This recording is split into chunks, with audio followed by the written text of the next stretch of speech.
हाय, नमस्कार मंडळी. कशा आहात तुम्ही? तर मला खूप लेट नाईट कळालं की मला अर्ली मॉर्निंग नाशिकला निघायचं आहे म्हणून.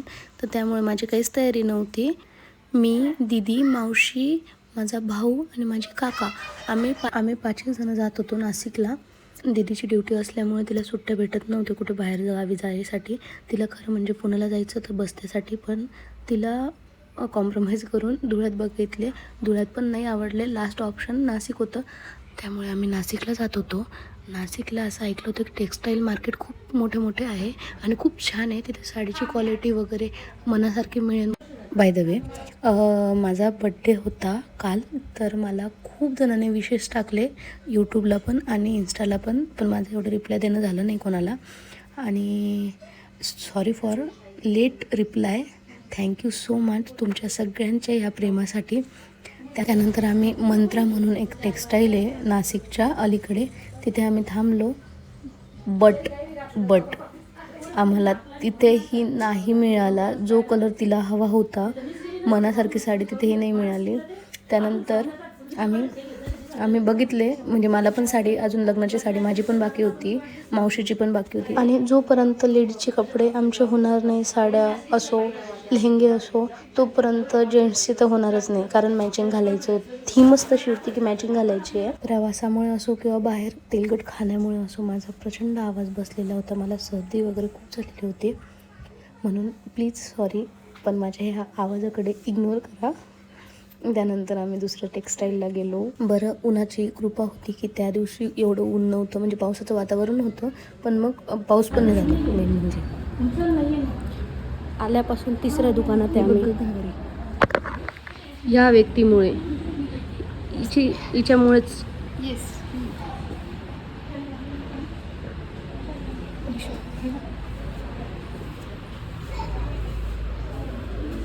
तू आता घागरे पाऊस नको, तुझं घेतला गेला घागरे? नाही, मी पे नाही केली. अगं तिला अटॅक येऊन जाईल ग. येऊ दे ना.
त्यानंतर आम्ही माझ्या मावशीच्या फ्लॅटवर गेलो.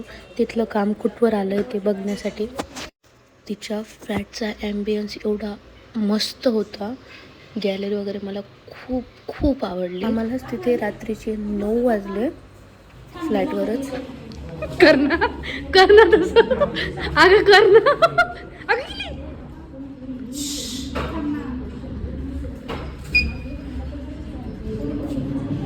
हां आता परत कर. रेस लावायचं म्हणजे मी पर्समध्ये फोन ठेवत होती. मी एवढं पळू नाही शकणार पण ठीक आहे.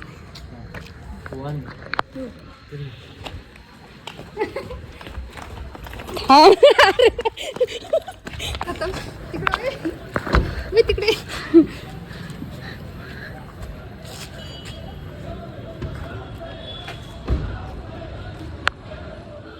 पेट पूजा is very must for me. तर आम्ही जेवायला थांबलो. नाशिकवरून निघून फक्त 15 मिनटं झालं होते आम्हाला. पण भूक लागलं तर याच्यामुळे आम्ही थांबलो. लेट झालं होतं खूप, म्हणजे लिटरली आम्हाला जेवता 10:30-11 वाजले होते. नाशिक टू धुळे रन होता.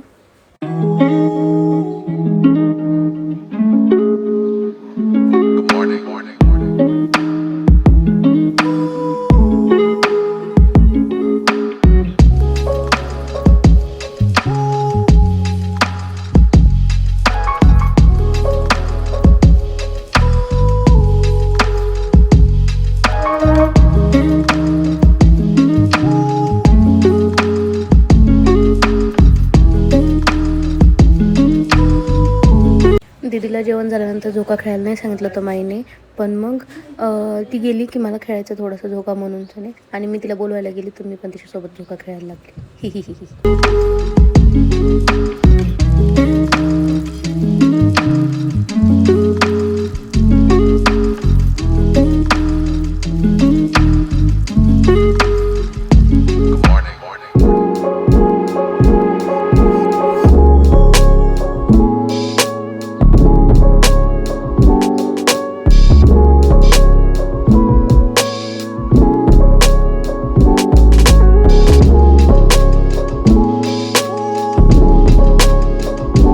फायनली लागलो आम्ही धुळ्याच्या रस्त्याला. चला भेटूया पुढच्या ब्लॉगमध्ये. Thank you for watching. बाय.